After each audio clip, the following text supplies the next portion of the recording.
Hello all, నేను మీ Rachana Srungavarapu. Welcome to Federal Telangana. Tumbbad ఈ సినిమా గురించి తెలియని భారతీయ ప్రేక్షకులు ఉండరు. 2018లో ఈ సినిమా రిలీజ్ అయినప్పుడు థియేటర్లో పెద్ద బజ్ లేదు. కానీ ఎప్పుడైతే చాలా సినిమాలు చేస్తున్నటువంటి మిరాకిల్ ఈ సినిమా కూడా చేసింది. అదేంటంటే థియేటర్లో ఫెయిల్ అయినా సరే ఓటీటీలో మాత్రం పికప్ అయింది. ఆల్మోస్ట్ ఆల్ హారర్ జోన్లో ఒక డిఫరెంట్ వే ఆఫ్ నరేటివ్తో కావచ్చు, విజువల్ లాంగ్వేజ్తో కావచ్చు, సెట్టింగ్స్ పరంగా కావచ్చు, బాగా ప్రేక్షకులతో కనెక్ట్ అయింది. అదొక వైవిధ్యమైనటువంటి చిత్రంగా నిలిచిపోయి కలెక్షన్స్ మాత్రం ఓటీటీలో దూసుకుపోయింది. సో ఇప్పటికీ 2018లో వచ్చిన ఈ సినిమాకి ఇప్పుడు 2025లో సీక్వెల్ వస్తుందని అయితే అనౌన్స్ చేశారు. అయితే ఈ తుంబాద్ పార్ట్ 1ని మనం కనుక చూసుకుంటే మనిషిలో ఉండేటువంటి అత్యాశ వల్ల మనిషి ఎలా సఫర్ అవుతాడు అన్నదాన్ని, ఇంకా చెప్పాలంటే తుంబాద్ అనేది మహారాష్ట్రలో ఉన్నటువంటి ఒక నిజమైన విలేజ్. ఆ గ్రామంలో ఈ సినిమాలో చూపించినట్లు హస్తర్ అనేటువంటిది ఏదైతే పురాణాల ప్రకారం ఉందో అది నిజంగా కూడా పురాణ గాథల్లో ఉంది.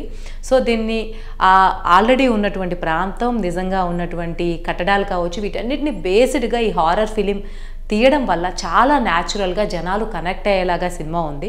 సో దీంట్లో నిజంగా మాన్సూన్ కావచ్చు, ముఖ్యంగా వాన అన్నది ఈ సినిమాకు ఒక లాంగ్వేజ్లా మారిపోయింది. స్లో షాట్స్, ఇంకా మనిషిలో ఉండేటువంటి ఎమోషన్స్, గ్రీడ్ నుంచి ప్రతి ఎమోషన్ని చూపించడము చాలా అద్భుతంగా అనిపిస్తుంది. ముఖ్యంగా అత్యాశ, ప్రతి మనిషి జీవితంలో ఎక్కువ డబ్బు సంపాదించాలనుకుంటాడు కాబట్టి సో ఈ యాంగిల్లో హారర్ని బిల్డ్ చేయడం చాలా కొత్తగా అనిపించింది. సో 2018లో ఈ సినిమా వచ్చినప్పుడు ముఖ్యంగా నలుగురు క్రియేటివ్ టీంలో ఉన్నారు. వారు వచ్చేసి రాహి అనిల్ బార్వే. ఈ సినిమా యొక్క ఆలోచన కావచ్చు, తర్వాత డైరెక్ట్ చేసింది ఆయన. తర్వాత మోహన్ గాంధీ, ఈయన క్రియేటివ్ ప్రొడ్యూసర్గా ఉన్నారు, ఎగ్జిక్యూటివ్ ప్రొడ్యూసర్గా ఉన్నారు, కో రైటర్గా వర్క్ చేశారు. Aadesh Prasad co director and రైటర్గా ఉన్నారు. ఇకపోతే సోహం షా యాక్టర్ అండ్ ప్రొడ్యూసర్గా చేశారు. ఈ నలుగురి క్రియేటివ్ అవుట్పుట్ వల్లే, వీళ్ళు చేసి నలుగురి యొక్క క్రియేటివ్ ఎఫర్ట్ వల్ల, వీళ్ళ టీం వర్క్ వల్లే తుంబాద్ అంత పెద్ద సక్సెస్ అయిందనడంలో సందేహం లేదు. అయితే రీసెంట్గా సోహం షా ఎవరైతే యాక్టర్ అండ్ ప్రొడ్యూసర్ ఉన్నారో దీనికి సీక్వెల్ అనౌన్స్ చేశారు. ఒక టీజర్ రిలీజ్ చేశారు. ఆ టీజర్లో ఇప్పుడు తుంబాద్ వరల్డ్ ఓపెన్ అవుతుంది, మనిషిలో ఉండేటువంటి అత్యాశను ఇంకా లోతుగా చూపించేటువంటి ప్రయత్నం అని చెప్పేసరికి ప్రేక్షకుల్లో చాలా థ్రిల్ క్రియేట్ అయింది. ఎందుకంటే ఏదైతే ఫస్ట్ పార్ట్ బాగా ఆడుతుందో, ముఖ్యంగా థ్రిల్లర్ జోనర్ కానీ లేకపోతే లెగసీ బాహుబలి లాంటివి కానీ ఇటువంటి జోనర్స్ సీక్వెల్ వస్తుందంటే ప్రేక్షకుల అంచనాలు రేంజ్లో ఉంటాయి. అయితే సోహం షా ఇది చేసిన తర్వాత ఎవరైతే దీంట్లో ఉన్నారో క్రియేటివ్ టీం నలుగురిలో ఇద్దరు, మోహన్ గాంధీ కావచ్చు, రాహి అనిల్ బర్వే కావచ్చు, వాళ్ళు ఈ టీంలో లేమని అనౌన్స్ చేశారు. అంటే రాహి అనిల్ బర్వే తర్వాత ఆయనకి చాలా ప్రాజెక్ట్స్లో చేస్తూ ఉన్నానని, కాబట్టి అఫీషియల్గా దీనిలో నేను పార్ట్ కాదని ఆయన చెప్పేశారు.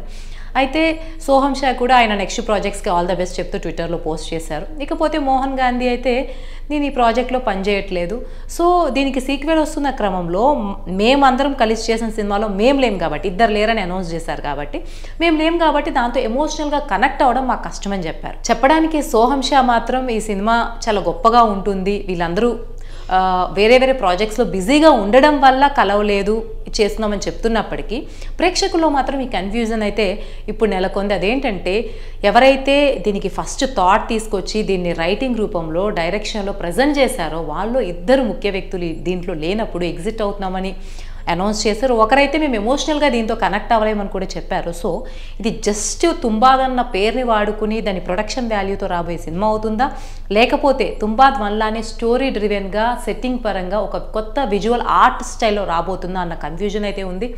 ఎప్పుడైతే వీళ్ళు లేరని చెప్పారో, ఈ క్రియేటివ్ టీంలో ఇద్దరు మెయిన్ మెంబర్స్ లేరన్నారో, కొంత ఈ డౌటే కాదు ఇది కూడా ఒక మామూలు సీక్వెల్గా మారిపోతుందన్న అనుమానం కూడా ప్రేక్షకుల్లో ఉంది. హాలీవుడ్లో మనం చూసుకుంటే ఒరిజినల్ క్రియేటర్స్ కాకుండా తర్వాత వాళ్ళు ఎగ్జిట్ అయ్యి వచ్చినటువంటి సినిమాల సిరీస్లు, ఫ్రాంచైజీలు చూసాం. ఏలియన్స్ కావచ్చు, టెర్మినేటర్ కావచ్చు, బోర్న్ సిరీస్ కావచ్చు. అయితే వీటిలో చాలా సిరీస్ బోల్తా పడిపోయినాయి బాక్స్ ఆఫీస్ దగ్గర. ఎందుకంటే ఒరిజినల్గా ఎవరైతే ఇటువంటి క్రియేటివ్ ఇన్పుట్తో వస్తారో వాళ్ళ లెవెల్ని మ్యాచ్ చేసేటువంటి ఫ్రాంచైజ్ వచ్చింది తక్కువ. అఫ్కోర్స్ కొన్ని వచ్చాయి, హిట్ అయ్యాయి. అలాగే తుంబాద్ కూడా ఆ లెవెల్లో ప్రేక్షకుల అంచనాలు అందుకోగలిగితే దాన్ని ఆదరిస్తారు, లేకపోతే ఇది కూడా బ్యాక్ ఫైర్ అయ్యే ప్రమాదం అయితే ఉంది. ఏదేమైనప్పటికీ 2018లో రిలీజ్ అయ్యి ఇప్పుడు 2026 వచ్చేస్తుంది దాదాపుగా. అంటే 7-8 ఏళ్ల తర్వాత వస్తున్నా సరే ప్రేక్షకుల్లో హైప్ అయితే అదే రేంజ్లో ఉంది, ప్రేక్షకుల అంచనాలు కూడా అదే రేంజ్లో ఉన్నాయి. సో అసలైన క్రియేటివ్ టీం అవుట్ అయిపోయిన తర్వాత ఎవరైతే ఇద్దరు ముఖ్య వ్యక్తులు ఉన్నారో, రాహి అనిల్ బర్వే కావచ్చు, మోహన్ గాంధీ కావచ్చు, వీళ్ళిద్దరూ అధికారికంగా లేనప్పుడు సోహం షా ఒక్కడే ఈ భారాన్ని మోసి ముందుకు సినిమాని కొత్త టీంతో తీసుకెళ్ళగలడా లేదా అన్నదే ఇప్పుడు ముందున్న ప్రశ్న. ఏదేమైనప్పటికీ దీనికి సమాధానం రావాలంటే ఇంకా సినిమా అప్డేట్స్ అలాగే సినిమా రిలీజ్ వచ్చే వరకు చెప్పలేం. సో తుంబాద్ 1 సినిమా గురించి ఇప్పుడు మీరు ఎలా ఫీల్ అవుతున్నారు, అలాగే రాబోతున్న సీక్వెల్ గురించి మీరు ఇప్పుడు తుంబాద్ 1తో ఈక్వల్గా కొత్త టీం తీయగలుగుతుంది అనుకుంటున్నారా లేదా? కమెంట్స్లో తెలియజేయండి మీ అభిప్రాయాన్ని.